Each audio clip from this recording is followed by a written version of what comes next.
All right, so here we are with another interesting webinar for you guys. Today's webinar is again a bit special for a lot of people who have just tuned into this conversation. A lot of you guys have participated in the competition GSK ECube 2022. I'm sure that you would like to know what is in store when we're talking about this competition and a little bit about GSK as a company as well. Before that, let me give you a perspective of the healthcare sector right now. You know, the healthcare sector has been in the news for the last 2 years worldwide because of the pandemic, because of COVID, and the kind of approach that we have taken in order to, tackle the situation, in order to make sure that we come out of it victorious. But did you know that in India itself, healthcare sector is one of the largest employers currently? It has over 4.7 million employees working as of 2021. I'm seeing this according to an IBEF data. And the industry is expected to grow further in the upcoming years. And naturally, to handle this demand, there's going to be a massive demand of people, demand of able managers, demand of people who understand this sector. And that's why we are going to talk to two of the professionals from GSK Pharma who have seen the industry up close, who have worked in this industry, who know the ins and outs of this industry and what's going to happen in the future as well.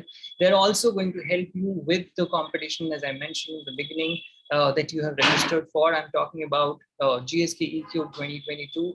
If you are new, you're joining in for the first time and you're not aware of this competition, there's a link in the description and in the chat box. You can go check that out and participate in that if you're eligible. So who do we have today? I have with me Sharmistha Mitra, who's the channel head and interim commercial excellence head, and Manvi Sushil, the lead HRBP at GSK Pharma. As I mentioned, you can ask them questions about GSK. You can ask them about possible future that you have. You can ask them about the work culture that they have. How can you be part of it? How to impress them, as I mentioned, for the competition pitch, because they might just see your pitches as well, and how you can be a part of the family. Thank you very much, guys, for joining us in today. I'm really excited to know more about the industry because it's an industry that's pretty close to me. I want to know more about what is happening right now and what will happen in the future. And I'm sure from this conversation, people will also get to know more about it. Right. So to start with, Sharmistha and Manvi, a brief introduction about you guys. What have you done so far in GSK? What has been your contribution like? What have you done in life so far to start the context? Sharmistha, you can start. Thanks, Paul. And that's such a deep question to start off with. What have you done in life? But okay, let me just start with the easier one is what have I done in my career? So I'm actually a computer engineer. I'm sure like a lot of them on the call right now. And I finished my computer engineering back in 2008. And after that, like a lot of computer engineers, I decided I don't want to do coding. And I decided, hey, I want to do something else in life. So I walked into Godrej and did sales and marketing there in the FMCG real estate arm for 3 years. And after that, like a lot of confused souls, I decided, hey, MBA is the right way to go. So I decided, okay, I have 3 years of experience in my bag, so why not try for ISB? I gave my GMAT, and ISB was one of the best experiences and the best choice I made in my life. So I then went to ISB. And then it's been 10 years since ISB, and I am actually been through Pfizer, Abbott, and now GSK as companies where I worked in marketing, sales, ODC, traditional sales, commercial stuff, etc.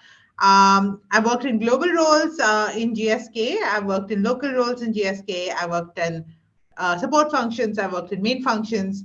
And right now, like you said, I head a business for which is called the channel team in India, but I also do commercial excellence in India. So that's what I do. That's the easier question. What do I do in life? Wow, that's a tough one, right? But I do a lot of things. I'm proud that GSK is actually a company that supports me in living my life apart from office. So I'm actually a biker. So I ride with a group called Bikernese in Mumbai. I'm a young mother of an 8.5 month old baby. I also have been a TEDx organizer. I have organized TEDx Haravi in Mumbai for 3 years. I've been part of a lot of TEDx events across India. And of course, I am a avid workout gym goer, and I'm also a jazz dancer and a ballet dancer. And blah, blah, blah. So I do a lot of things, and a lot of those are enabled by, of course, my family and my peers and my colleagues here at GSK. Lovely, lovely. As I mentioned, a stellar profile for you guys who are listening, and of course, there is a lot more that you will do for sure, Sharmistha, in your life. So the next time when I ask, maybe there will be 10 more things that you can add to this. Moving on, Manvi, tell me a little bit about yourself. What has been your contribution to JSK? And again, what have you done in life so far? Thank you, Paul. And like Sharmistha and I were talking earlier today, it's such a wonderful opportunity to get to know Sharmistha a little bit as well. So it was really nice knowing about what she does beyond work. I know we've caught up, but our catch up over drinks is still pending. So I'm looking forward to that and knowing more about her. Professionally, I'm an HR professional. I started my HR journey after my MBA in MDI Gurgaon. Who would have thought that after being an economics graduate from the Delhi University and dreaming of, working with John Ree or Amartya Sen, I would also take the more conventional part of doing the MBA. And someone one asked me why HR, and I remember giving a very academic answer when I was in campus because I really wasn't sure why HR. I thought life would be easy, but as I stand 15 years from then to now, I realized that HR has really been responsible for a lot of my personal growth. I have met so many wonderful leaders and people across industries with diverse perspectives, and it's opened my mind up to very different ways of thinking. I've learned to respect people from different backgrounds, and that's why I think, in retrospect, if somebody would, if I was back on campus and somebody would say why HR, I would say, hey, it's just an amazing way to get to know so many people and learn from them. But yeah, it's never too late to give the right answer.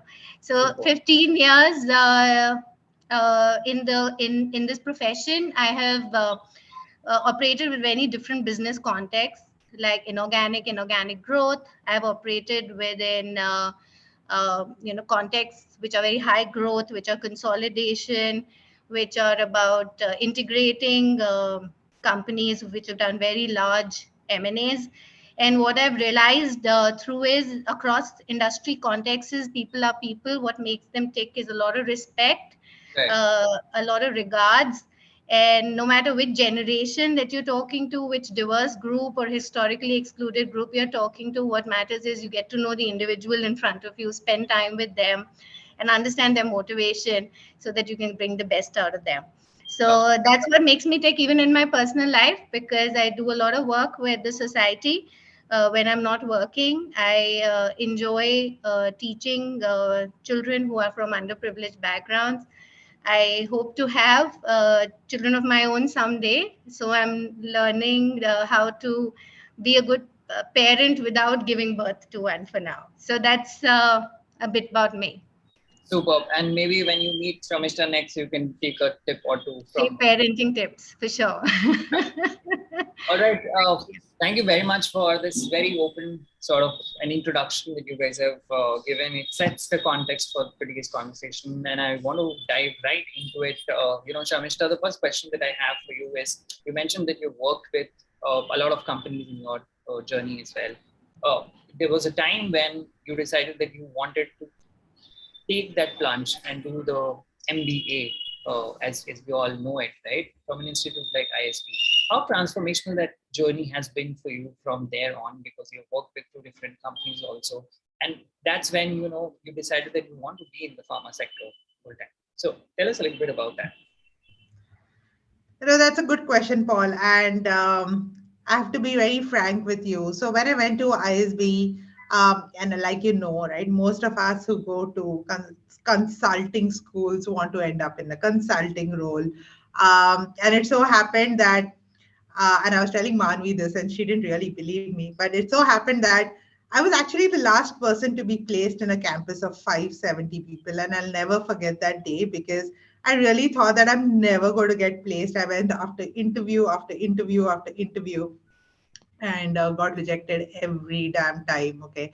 And I remember I came into ISB and you asked transformational. I came into ISB as this really confident, overconfident, thinking, hey, the youngest, one of the youngest people in ISB, and dude, I'm like arrived, etc. And then reality really hit me when I went through my placement season and I was like the last person. And every time I'd come up saying, no, my name's not in the list, right? And I think so if I say that I chose pharma at that point of time, I'd be kidding myself because I really did. I really just chose a job that came to me and that was the last person I got it.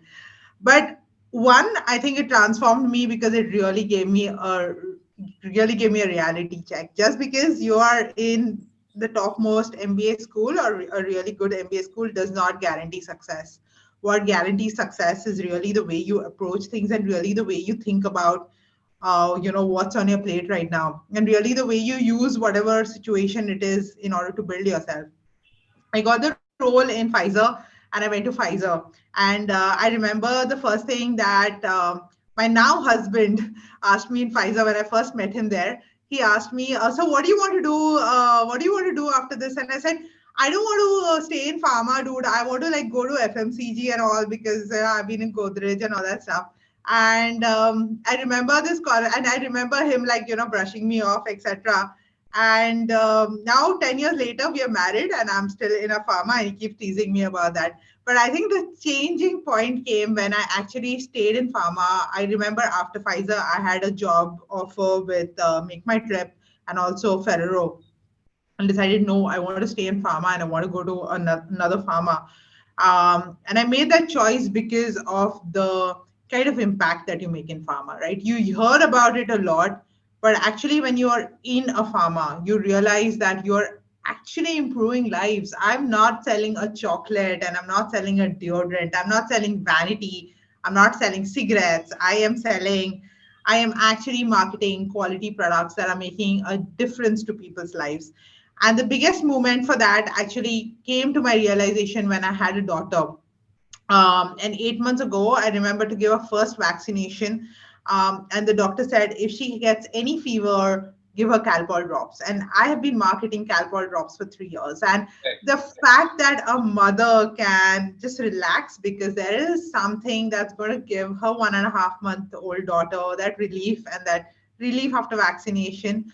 That product is mine. And the thought that every mother has this point where she's relying on this brand that I have been selling and marketing really made me realize why I'm in pharma and why I love it so much. So I just love being here. I love the impact that we make. I love the fact that we are making a difference in people's lives, and it's made me believe in the industry. It's made me give that purpose, and which is why it's here. Absolutely. Which is why I'm here. Lovely to hear that, Sharmistha. I know you mentioned about Calpol drops, and I have grown up on those very Calpol tablets as well in my life because I was a sickly child. And that's when the marketing comes in, right? When a brand becomes an antidote, right? A brand becomes like the medicine, okay, that the doctors also prescribe, that people also would like to, trust with their babies, with their kids. And marketing plays a very important role in that as well, right? So in your journey, how did you decide that you wanted to take that route? You wanted to be somebody who markets these products in the healthcare industry that you wanted to get into.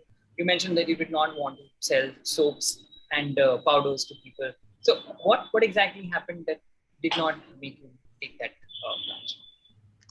So, actually speaking, look, I was always interested in marketing. Okay, so there were two things I was always interested in. One, like Manvi said, I was always interested in people. And I don't know how many of y'all watch Office, Manvi. I'm not. Do you watch The Office? But I don't know if there's a line that Michael Scott says. Okay, he says people never go out of business.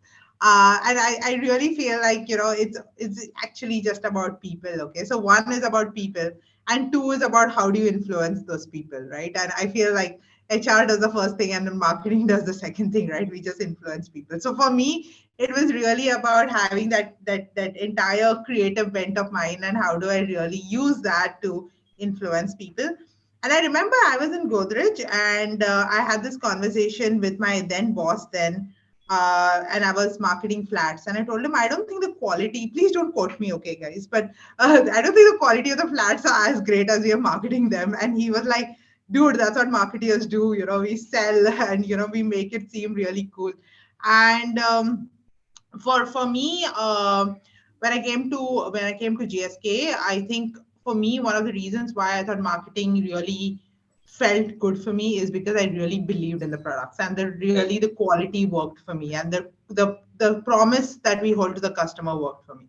So for me, marketing a GSK products came very easy, because I believed in them, and hence I could like really build on it. Farm from marketing in pharma is not very easy, because we have like a lot of constraints. We think we have a lot of promises to keep when it comes to marketing it in the right way, etc., etc.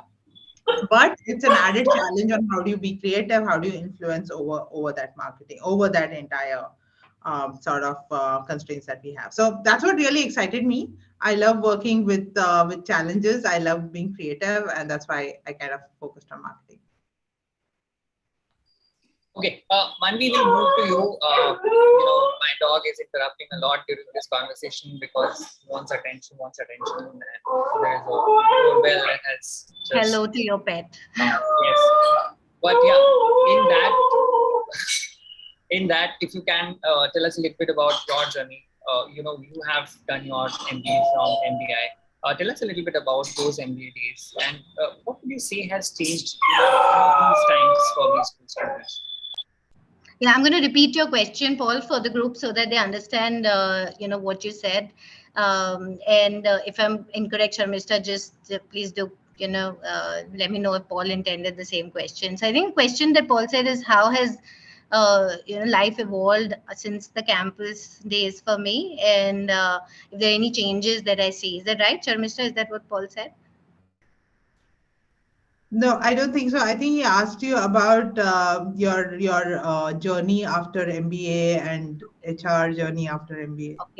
Okay, got it. Okay, sure. So post MBA, I started my career with consulting, and consulting was a big lesson in patience and perseverance, and how to increase my resilience when it comes to putting in the hours. That's what I learned from consulting. I learned how to burn the midnight oil, how to wake up in the morning with little sleep, get back to your laptop. I learned typing really fast, and I learned how to articulate myself in a way that different audiences can get me. So big gratitude to all my mentors out there who taught me that very early in my career. However, I very soon realized that to really add value to any client, I really need to know the context of the business, and I really need to get my hands dirty, have my own experiences before I can stand in front of a client and I claim to be an expert. Unless I wanted to do report writing all my life. And so I made that decision early. I came back on what a lot of my mentors now call it the real world. I'm not trying to say consulting is not the real world, so no disrespect meant. But there is a certain amount of gravitas that you can have when you're advising people, when you've been through experiences yourself.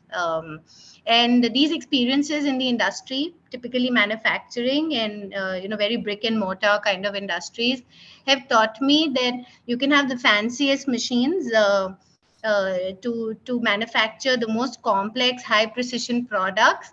But if your people agenda is not on point, if your people are not aligned overall to your organization vision, where the business is heading, what value that you're creating for your customers, it's all for naught. All these experiences have rounded me up to someone who understands the pulse of the business, makes an effort to get it, and can work with the people rather than only sit on the sidelines and advise. So I've really enjoyed doing that. Some of my most exciting projects have involved working with some of the most senior leaders in the industry, where I've had the good fortune of really learning the tricks of the trade from the best. And it gives me immense pleasure when I get the same amount of stage to mentor young talent, because that's how the cycle of life should grow. You should Right. plant more trees so that you're giving shade to the future. So that's how my philosophies have evolved from campus, Paul. Absolutely. Tell us a little bit about your association with GSK so far. What has been the shift that you have seen? It's been, if I'm not wrong, it's been 6 months to 1 year that you have spent here. Yeah, no, 6 months. This is my Right. 6th month. Yeah, so I'm very new to GSK. Pharma is a very exciting foray for me. Pharma combines the uh, the rules and policies of a highly regulated space to the need for a lot of creativity to ensure that your people agenda is really speaking to the kind of businesses that we're trying to gravitate towards. So while GSK carries the heavy metal of making sure that the medicines business in their established products portfolio continues to do really well, gets in the volumes and the value that we want to drive from it, they also have one very solid eye on the future, which is adult immunization, pediatric immunization, specialty products. And GSK is committed to combining science and technology towards that end. So given that vision and context, how do you really ensure that people keep their focus on the today's business strategy and continue to strive towards the future? And it's a very nice balance between what works today and what we want to make sure works tomorrow. And it's not easy, as you can imagine, because human beings are human after all. We are humanly imperfect, as one of the leaders coined earlier in the morning. And when we get too deep in the present and the challenges of today, we often forget about the direction that we are heading into. So it's Absolutely. amazing to partner with a business who never forgets that. So that's my 6 months of GSK, learning to strive harder than before. It's not easy, like Sharmistha said, working in pharma, because we operate under a strict regulatory framework. There are lots of compliances at play. Within that, our people are very ambitious for growth. They are very empathetic towards our patients, and there is this huge drive and passion to do the right thing all the time for your patients, for the sake of the enterprise. And HR, you can imagine, combines all the values that these aspects can have at the heart of them, and make sure that the entire organization is striving and behaving in the right, demonstrating the right behaviors. Right. Lovely. Sharmistha, I'll move back to you. Talking about joining, we just asked Manvi about it. You joined GSK back in 2016, if I'm not wrong, as a marketing Yes. manager. You saw things from ground up. You saw things how it moves from one piece to the other in terms of the business. What sort of work were you doing back then? If somebody is actually joining in as a marketing manager next, what do they look into in your opinion? No, great question, Paul. So just to kind of break it down, right? I joined in the global team as a marketing manager, and that actually is a really exciting role. Just like Manvi said, there is a lot at GSK. A lot of the culture is grounded in now, but a lot of the ambition is also grounded in what is lies for us in the future. For a global role, it is really focused on future, as you can imagine, because it's more strategic, it is more forward looking, it is more looking at a broader level strategy than looking at the micro details at a country, or the operational levels details at the country. If you do join, and when I joined in the global role, it was more about handling a brand or a portfolio at the global level. And that is a really interesting challenge, because what works in Europe may not work in India, may not work in LATAM, et cetera, right? So your strategy, your brand may be the same, your message may be the same, but the way it's delivered, the way it lands should be different in different countries. That's number one. Number two, the pharmaceutical industry is so interesting that the rules and regulations vary from country to country, from geography to geography. What works in Europe is not, what works in Germany may not be applicable in Italy. Okay. And hence, again, the way you kind of use that kind of marketing, the way you deliver it, your strategy itself may be very different for different geographies and countries. And the third thing it kind of exposes you to people like you across the globe, right? So there are GSK marketing guys that you work with, but you work with somebody from LATAM with their culture and their understanding, and their language will be very different from your culture and your understanding and your language. And you might be speaking the same things, but you might not be really hearing the same things. So it kind of gives you the sort of perspective on how do you work across cultures, how do you work across time zones, how do you think at a global level for the brand. So it's not about marketing at a local level, right? So that's your global point of view, which I would definitely recommend for any marketeer is to go and have a global stint wherever you kind of go for marketing. But then there is also a local version, which is what most of us are recruited into, which is what most of us have, an opportunity to do right now, is to look at local strategies, right? So, for instance, if I'm a brand manager or I'm a marketing manager in India, which means that I will be focused on Indian marketing. So I'll be focused on getting the Indian customer insight and developing Indian communication to get it through the Indian rules and regulation of frameworks that Manvi was talking about. And really looking at, what is my 5-year plan to develop a brand? How do I grow a brand? How do I create line extensions? What does my life cycle management look like? What does my manual brand plan look like? What do my spends look like? Where am I supposed to be spending? So that then, as you can hear me say, is also very operational, because you're thinking of now, you're thinking of where to spend to get the returns. You're thinking of, what are my customer segments? What are my patient segments that I want to, and really designing the communication. So luckily, I've had the opportunity to work across these two, but my recommendation would be that if you are interested in marketing, you should really experience both of them. Right, and with that comes a lot of challenges as well, including a black swan event like COVID. It's not just that you are in the industry because you are in the healthcare industry and you have a special add-on responsibility in your shoulders to make sure that you mitigate this problem that is at hand. But internally also it becomes difficult to work, right? Because you have an entire setup that you have built and everything is disrupted and you don't know how to get everything back together. So how did you manage that, if I may have to ask? Yeah, it was actually the toughest time of my career and my life. So I came into this particular role of marketing head right 1 month before COVID. So we kind of went into lockdown, I think on March 24th, 2020, and I came into this role on Feb 1st. Look, I think for the pharmaceutical industry, especially GSK, and I'm sure you know how our brands were used during COVID, a Calpol and Augmentin, etc., right? While a lot of other industries, and I know a lot of my friends actually went into the slumber mode during COVID, saying that they don't have to work much, there's no office, no new projects are coming. I think pharmaceutical companies were doing triple shifts in order to ensure that we are delivering what we promised to our patients.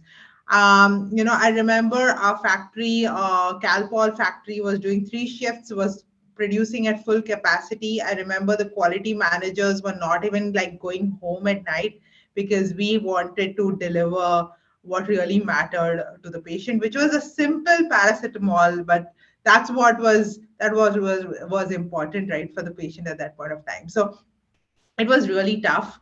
We worked extremely hard to make sure that we are fully available for our patients. But it also meant a lot of changes for us internally, where we had to kind of switch over to a digital model of promotion almost overnight. I don't think we even had like a breathing time to kind of rethink our strategy. We had to switch over to a digital model of promotion. We had to engage differently with our HCPs and patients, and also we had to deliver medicines differently to our HCPs and patients. So I think overall, it was definitely, like you said, a black swan moment, but it was definitely a huge moment in the digital space for the pharmaceutical industry. which has traditionally been a little slow on the digital gas because of the compliance and the regulatory frameworks that we have to operate. So it helped us innovate. And now I'm sure you've heard of a lot of innovations in that pharma space with the apps and the healthcare apps, delivery systems, etc. So I think that's what the entire switch was. And as marketeers, we had to be at the beginning and at the forefront of all of this happening. And that gives me a segue to ask you this question, because of this shift that has happened both in terms of people and their mindset towards the healthcare sector and the industry in itself. There are a lot of job opportunities that are also coming up in the future, right? And having said this, we still don't have a perfect model in our country where when you talk about healthcare and healthcare services for that matter. So what is the scope and or how do we use this opportunity to the fullest in your opinion? And what is going to be the future? How does it look like for the professional who wants to get into healthcare as an industry? Sure. Sorry, I was really distracted by your little dog behind you. But there's a dog and a cat, so both of them are fighting full glory, and there is no respite from that. So yeah, there's a lot of entertainment. No, it's Manvi and I are totally animal lovers, so I think welcome if they want to join you in while asking us questions. But so Paul, I think you're right. Okay, pharmaceutical industry actually underwent a makeover, reputational makeover, so as to say, during COVID, right?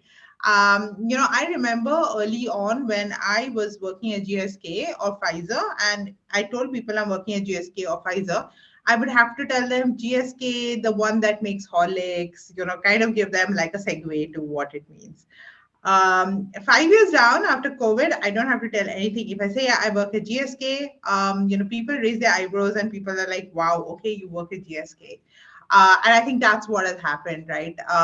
Every layman now knows, what is the vaccine that they used, which company did it, what was the phase 3 and the phase 4 trials of it. So it really, what COVID did, I think, brought pharma to the forefront of everyone's thinking. It made them realize that the medicine box is not something that belongs in your night table and stays there. It's actually something that really runs your life, right? And you need to respect that, and farmers play a very big role. So I think from that perspective, I think it really changed the way farmers are perceived. And yes, because of that, the world is optimistic about pharma. Farmers are internally optimistic about how patients are looking at us. And a lot of farmers are now investing very heavily in their pipeline, and so is GSK. Now, one of the things that, you see farmers changing, and I'm sure you focused on this, seen this a lot, okay, is that I think the subcontinent of India really proved its manufacturing capability for high technology manufacturing when it came to vaccines, and hence when it came to specialty, etc. So that's one thing where the whole government rallied around it. You've seen the serums of the world come up. They're producing 50% of the vaccines for the world. So we've kind of seen a lot of also investment and positivity coming towards India and coming towards our side of the world. And why am I saying that? Is because it means that the market profile is now changing from a US, UK advanced developed market base to also a base where we are looking at countries like India to play a very forefront role when it comes to evolving pharmaceutical industry. And hence, it's a great time to be in pharma. It's a great time here. There will be opportunities, there will be developments, etc. So one is that the geographical importance that we are creating. Two is also with respect to the investments that are happening in tech and the investments that are happening in now adult vaccination spaces, as well as I'm sure you've heard of the entire genetic factoring that is going into medicines right now, right? So what that means is that we're getting very optimistic about the fact that one, we can prevent diseases like COVID, like shingles now is coming up for GSK, or a lot of places where it was given that old age means that you will suffer from XYZ. There's a lot of prevention conversation with respect to adult vaccinations because that entire space is opened up and the industry is very optimistic about it. There's also an entire, genetic factoring that's happening, etc., to make medicines very specific to the kind of illness that you're going in. So, for instance, if you're going through a particular type of cancer, there is actually very targeted therapy being designed for that particular type of cancer, right? So, in the future, when we see, if you look at the trends that's coming up, you will see a lot of prevention trends coming up to prevent adults from falling sick.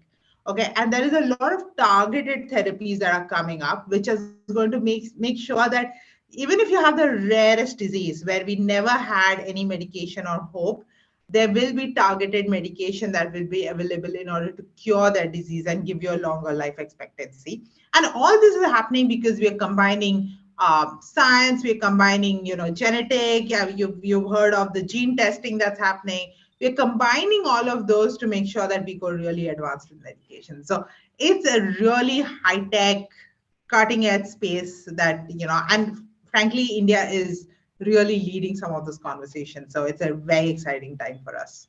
In one word, would you say that India is ready for this change? I think India is leading the change. So, there are the GSK itself is going to be launching really innovative. You're going to be hearing about that innovative vaccinations in this space. But there are other companies, there are our peers who are also, really leading the cause. So together, yes, India is really ready for it.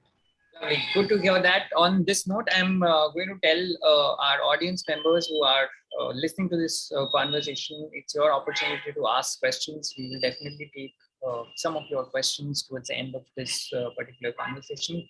I hope that you are liking the conversation so far.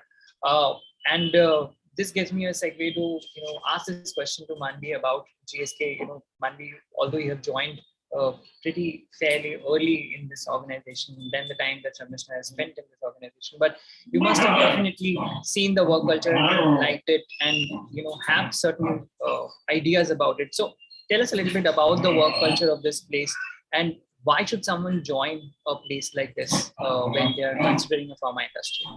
Yeah. I consider myself well qualified to answer that question, because before one makes a call of joining a company, one researches the culture very well, and then one can tell you whether they were right about their decision or not, right? So I'm going to answer it with all perspectives. See, GSK is going to be completing 100 years in India next year. So it's a company which enjoys a very rich legacy, history, practices.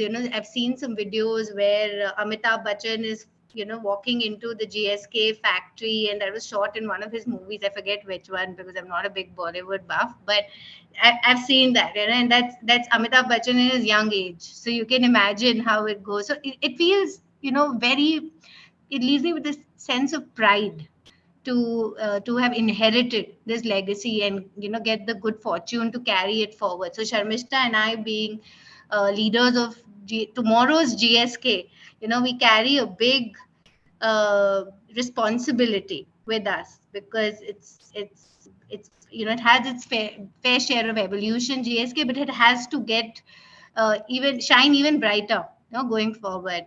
So this feeling that I have, the sense of pride, is a common theme in the culture across GSK. Whether you go to field sales, where people are going to healthcare practitioners and getting our products prescribed, and creating more knowledge and awareness about our products there, or you talk to the marketing team that Sharmistha was talking about, or you talk to any of the support functions, this sense of pride is a big commonality. So that's number one, from a culture perspective. I think the second thing that binds all of us is this huge sense of accountability and responsibility. So we carry a big responsibility, which is to get the best quality drugs to people who need it. Essentially, these are life-saving drugs. And also when you talk about preventative health, it's about really ensuring that our products work. And for some of the really difficult diseases ailing mankind today. So when we carry this responsibility, we'll see a huge sense of accountability in people, whether it's passion for the products, or it's passion for the way those products go to market, the way they are researched.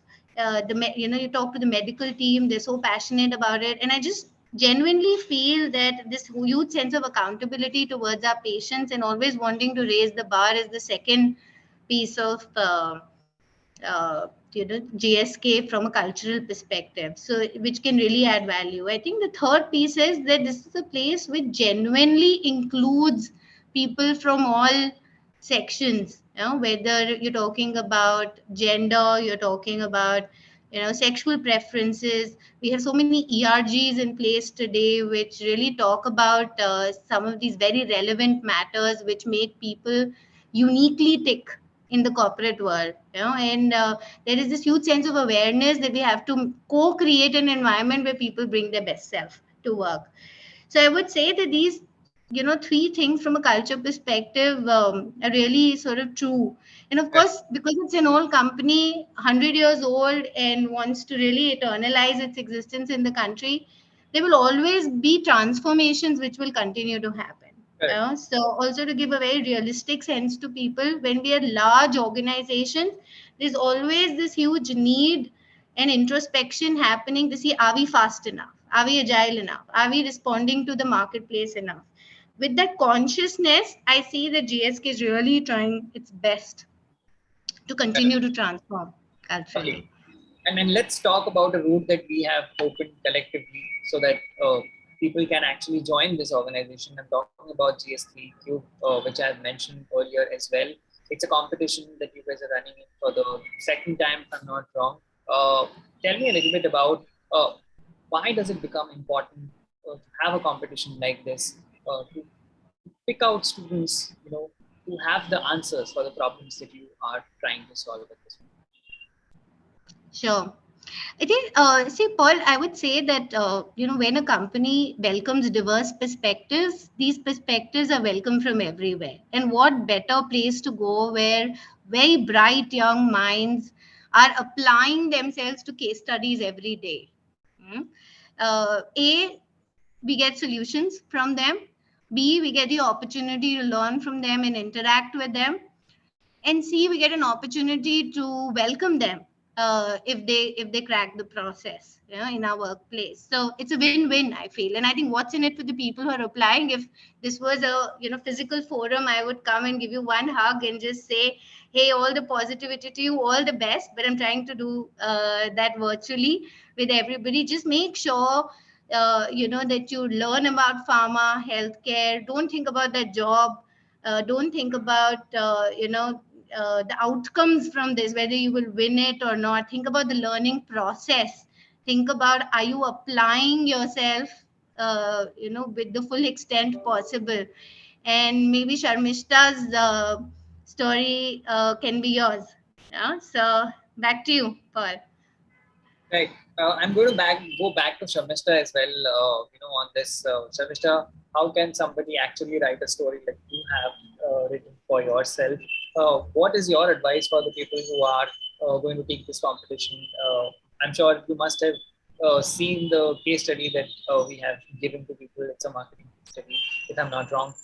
Tell us a little bit about how someone should approach this case study so that they impress you and make sure that they have a one-on-one conversation with you sometime soon. So, Paul, I wrote the case study, so I know the case study really well. Yeah, look, I think Manvi said it right. I jumped into pharma not knowing what pharma was. Okay, I think these case studies give you an opportunity to understand, and like Manvi said, do research before you decide which organization you want to be a part of. I think apart from the fact that this is a challenge, this is also, Paul, related to the previous question you asked me, which is what does the life of a marketeer look like in pharma? The life of a marketeer looks like to be able to answer those questions in the case study on a day-to-day basis. And to be able to drive them to outcome and to be able to really understand, did this do what I set out to do? Did it meet its objectives or did it not? And if it did not, am I in a position to accept and course correct? Okay, so that's what I think we are looking at from the brilliant minds who will be working on the case study also. Okay, I think some of the things that I'd be really interested in understanding, and something that will impress me, is your understanding of the pharmaceutical and your understanding of the case study. So, how do you interpret the case study? Look, I know there isn't like, usually in MBAs, I had one case study on pharma. Okay, and I still remember because I loved it. It was called Viagra versus Cialis. I don't know how many of you all have it, but it was the best case study, and I still remember it because I loved it, and it really gave me a view of pharmaceutical industry. We are hoping to do that for you with this case study. Okay, so your understanding of pharmaceutical industry, and you have enough resources. You have professors, you have people in on LinkedIn who could be your friends. You have your seniors, and you have access to a lot of research reports in MBA. So really use that to understand what does it look like when we talk about these products. There's a lot of information available about the medicine that we're talking about on Google, etc. So your understanding of the medicine, how does it work, a little bit, I don't expect you to be doctors, is going to be interesting. But finally, I think what we're looking at is your thought process when you arrive to the solution. Okay, so how do you kind of, you'll come to 10, 15 solutions, especially if you're working in groups. But how do you prioritize one or two solutions? And how do you know what is it, how it's going to work? So what is your hypothesis? How do you know it will work? What is the KPIs that you will measure it with? And why do you believe in your solution is what we are looking at, right? So you could think of the most beautiful out of the box solution, but if you don't believe that it is going to work and you've not thought of how to measure it, it doesn't make sense to me. But you could have thought of a beautifully simple solution that you have full belief in, and you're like, okay, this is how it'll work. These are the KPIs. You'll probably still get more marks. Okay, so that's my advice for whoever's working on it. Is there going to be a brownie point as well for designing the best possible, solution? I mean, in terms of creativity, if somebody does it out of the box, would you be happy? Oh, we'd be very happy, and we would absolutely love looking at it, and we would also look at implementing it. I'm speaking on the behalf of the new marketing head that's come in, but I'm sure that we would love looking at implementing it. And what better prize than knowing that the company is taking it seriously and trying to implement it? So yeah, of course. Lovely. Sharmistha, Manvi, both of you guys have had in the past built teams, massive teams, I'm sure, about handling projects, about making sure that things operate smoothly in your organization as well. How important do you think in this regard making a solid team is when you are taking part in a B-school competition like this? And what are the kind of things that you need to keep in mind when you are making that choice? Sam, do you want to go first? You can go, Manvi. Okay. You're a pro at this. Okay. Okay, I'll try my best. So Paul, just to answer that question for everybody who's watching this, see, if I was in your shoes, these are the few criteria I would use to build a good team. First, I would see what are my own strengths, and be very, very aware of my own strengths. And of course, like I have my strengths, I always have areas which I am not so developed at, right? I would be very aware of those two. And that's going to be my starting point. And the second piece is going to be finding other people with strengths which are complementary to mine. So the things that I'm not so good at, can someone bring that to the table? So build a team which is full of diverse perspective and diverse strengths. That is going to be really important. And the third thing I would do to make sure it's a winning team is make sure everybody is well aligned to what is it that they want to achieve. And once that's done, make sure everybody has the space to work and come together and brainstorm, and nobody is taking difference of opinion personally, because when there are diversity of ideas and they're taken in the right spirit towards a very clear goal, it makes a really, really winning team. So that's what I would do. Sam, if you want to add. No, fantastic. That's exactly what I would do, Manvi. But Look, sometimes I remember how we used to form groups. Do you remember, Manvi, how we used to form groups in MBA when it came to doing these case studies? We were like, okay, you are free, I'm free, all right, okay, let's get together and do this. And, so I feel, guys, of course, go around understanding whatever group you're in. Okay, you might be in a group of best friends. It doesn't matter. In the end, Manvi's advice stands true. You will have your strengths. Somebody else will have your strengths. Working in a group also teaches you a few things, right? It teaches you, like Manvi said, it teaches you what are your strengths and weaknesses, but it also teaches you how to respect others, their strengths and weaknesses, and give them space to grow. Okay, so one of the things that I would want you guys to do in this journey is to let each other shine through and like give each other space to grow. It's not about always, there's a lot of pressure in MBA schools and us emerging as leaders and, being standing out in that group as presenter. I don't think that's what we are looking at. We are looking at how you do well as a group. It doesn't matter who's leading it. It doesn't matter who's not leading it. If you're a freeloader, please call that out. But apart from that, I think just give each other space to grow, observe each other, and let each other shine, because that's what matters when you come to a corporate. When it comes to a corporate, you may not always be in a manager position or in a leader position. You will be working in teams where you need to give each other space to grow and shine, and this is really simulating that environment. So one is, of course, choose your team right, but two, whatever team you are in, collaborate, work together, give each other space, and grow together. Okay. I'm going to take a couple of questions here, Manvi and Sharmistha. There's one question from Vishwat Kumar. It's from Team Firewell. I am Trichy. It's asking, how well can a candidate from non-healthcare background grow in an organization, and how many verticals are there that we get to explore as part of the role offer? Is the question about non-MBA background? Non-healthcare backgrounds. Non-healthcare background. They're asking whether they have a chance or not, whether they should, be thinking about. When Sharmistha joined healthcare, she was not from a healthcare background. Yeah, and both of us are not from healthcare. I think that just answers the question. And I understand that Sharmistha and everybody who's done her roles would be big role models for everybody out there. And I can talk about many such leaders as Sharmistha in GSK, who before joining healthcare were from non-healthcare. So whenever you come to an industry, it's important to embrace what that industry has for you, the complexities and the opportunities both. And it's important that to understand that the company is also looking for someone with fresh perspectives, and so is GSK. So we are looking at people who can bring fresh perspectives in, but we're also mindful that they will have to learn what the industry is all about, and so that those fresh perspectives are to the context of the industry.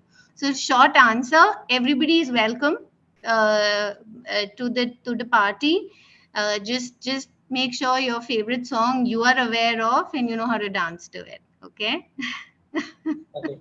There's one more question from Amol Mohan from I am Udaipur, who's asking that with the rise of healthcare, could this also be the case that it causes its decline, because there'll be rising costs of medicine, there'll be rising costs of treatments, and how do you think that is going to affect GSK as a company, and how are you going to manage such risk in the future, if at all something like this happens? That's our most understanding of the market right now.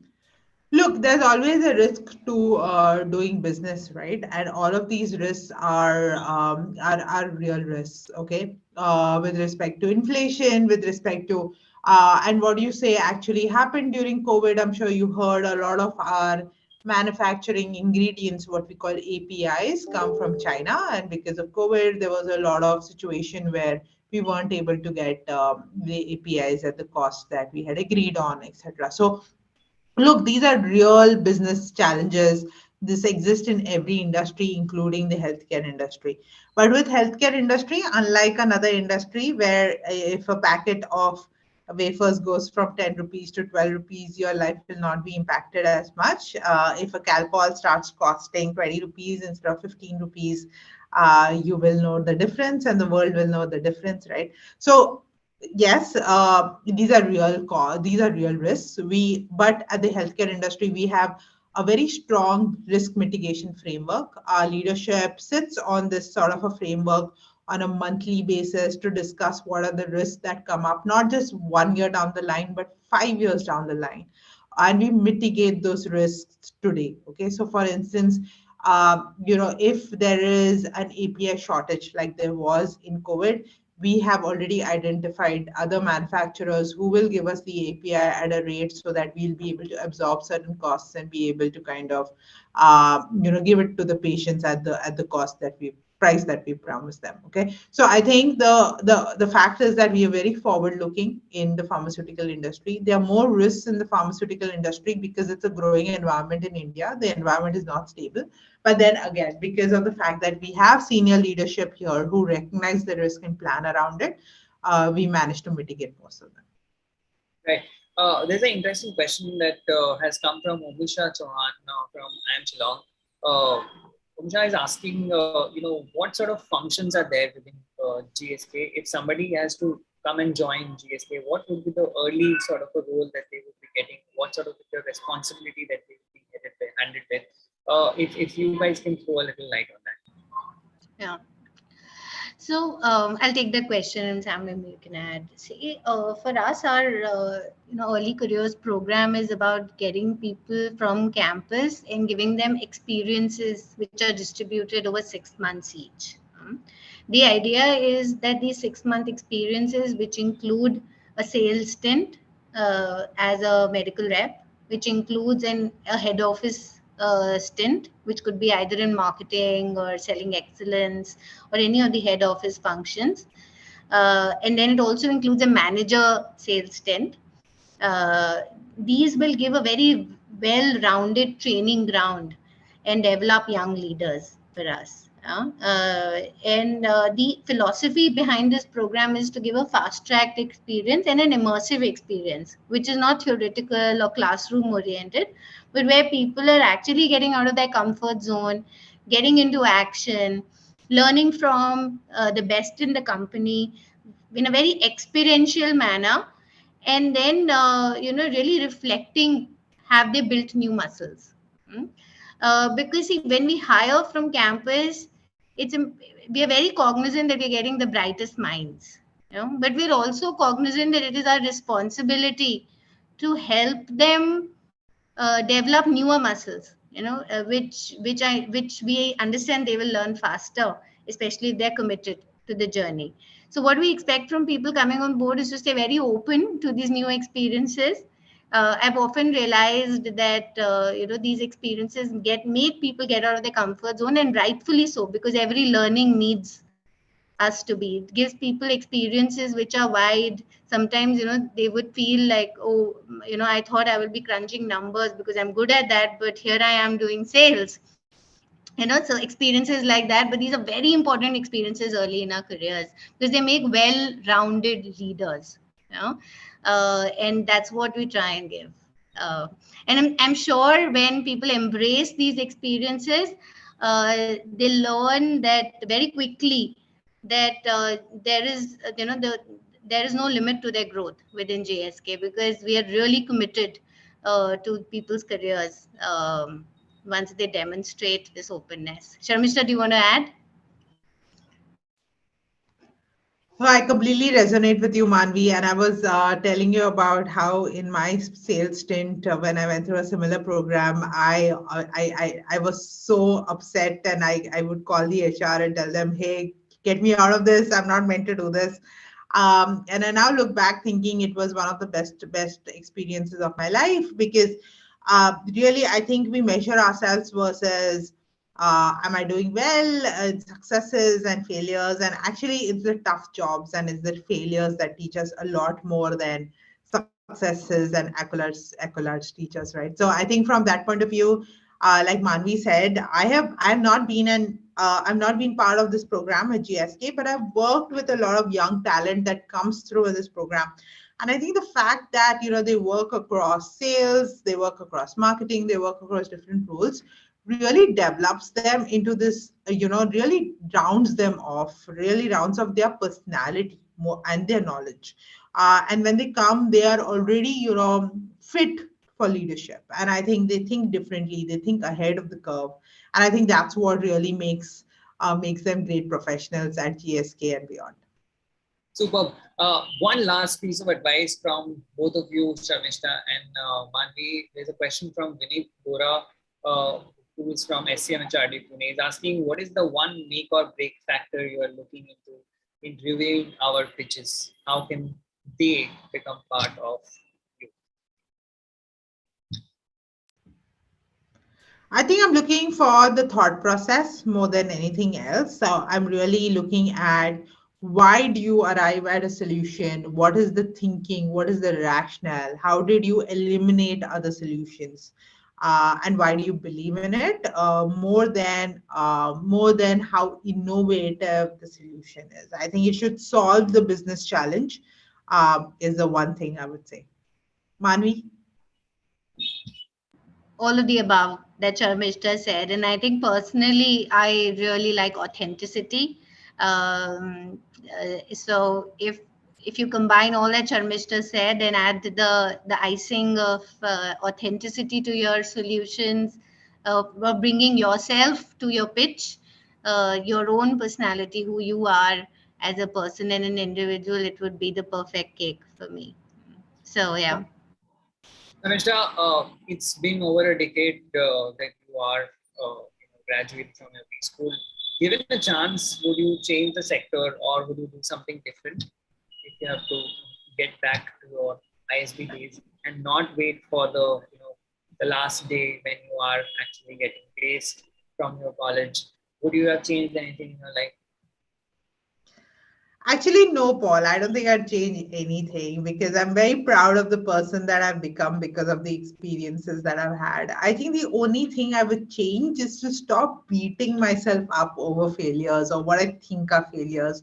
I I beat myself up for not getting a placement. I beat myself up for having the lowest package in my MBA school. I beat myself up for so many things that I thought I didn't do well, for not getting that promotion while others were making, I don't know, engagement managers and partners in top fours. And I think I would just beat myself up a little less, right? Whichever B school you come from, we all have our own journeys. You put in the hard work, you enjoy the experiences, you enjoy your failures, and you will grow. It's a guarantee you will grow. Okay. But you need to, like Manvi said, be authentic to yourself. Accept that you're good at some things, accept you're not good at some things, and stop beating yourself up for it. I think that's the only thing I would change. And I'd enjoy my journey more because I'm really happy with who I am right now. Lovely. Manvi, final advice from your end, people who are interested in becoming healthcare professionals, want to join a company like GSK, what would be your advice for them in the time and age that they will? I think my advice would be that be prepared for a very exciting ride. It's a very good sector. I would call it post-COVID a very important sector. I'm much in the limelight today, and be ready to shine. I think beyond that, don't over-engineer what it takes to be successful, because I think when you bring your best entire self to work and are just willing to learn, magic can happen. So just believe in yourself. Definitely. And I'm sure a lot of these people who are listening to this conversation or who were listening to this conversation for over an hour, they are also waiting for that magic to happen so that they very soon qualify for the mentorship job later on and finally, be the top 10 finalists who can have a shot. If you want to know more about the competition, as I mentioned, there's a link in the description. My team has been putting the link on the chat box as well. Do check that out, do participate in this competition, do show them the panelists that I have today, Manvi and Sharmistha, what you have in yourself and how you can be a valuable asset to a company like GSK. And thank you very much once again, Sharmistha and Manvi, for giving us time and Thank you. sharing the information and your life stories. and the journeys you have had so far. Really appreciate the honesty and the casualness of this conversation. Thank you once again, and I hope that you get great candidates and great presentations to look at. Thank you, Paul. Big shout out to you and the entire team of Inside IIM, the entire team which has worked on creating this case study. On behalf of the GSK leadership team, Sharmistha and I really look forward to hearing you when you come and present. We are looking forward to your ideas. I'm sure some of them are going to be real game changers. Stay true to yourself, stay happy, and work hard. Thank you. And also a shout out to Sasha, who's been working behind the scenes from our GSK side to coordinate this. So well done, Sasha. Yes, Thank you to for our all this. campus team led by Sasha. Thank you. Thank you. Bye. Thank you. Thank you, guys. Bye.